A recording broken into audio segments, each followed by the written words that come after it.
నా అప్పుల భారం వల్ల నా కుటుంబం చాలా ఇబ్బంది పడుతుంది, నేను ఎటన్నా ఈ అప్పులు కట్టలేక నేను ఎటైనా వెళ్ళిపోతే బాగుండు, ఎటైనా దూరంగా వెళ్ళిపోతే బాగుండు, లేకపోతే నా జీవితాన్ని ముగించుకుంటే బాగుండని నీవు అనుకుంటున్నావేమో.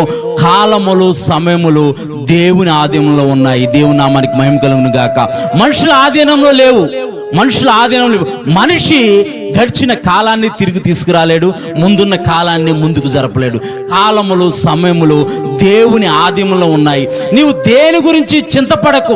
నీవు మూడుబారిపోయిన స్థితిలో ఉన్నా, నీవు ఎండిపోయిన స్థితిలో ఉన్నా సరే, అప్పుల బాధతో ఉన్నా, అనారోగ్యంతో ఉన్నా, గర్భఫలము లేక ఉన్నా, లేకపోతే అనేక ప్రయత్నాలు చేశాను, అనేక ఉద్యోగాల నిమిత్తము నేను ఆ యొక్క ఇంటర్వ్యూకి అటెండ్ అయ్యాను, లేకపోతే అనేక ఎగ్జామ్స్ రాశాను, కొన్ని ఎగ్జామ్స్లో నేను సెలెక్ట్ అయ్యాను, కానీ నాకు అపాయింట్మెంట్ లెటర్ రావట్లేదు అని నీవు చింతిస్తున్నావేమో.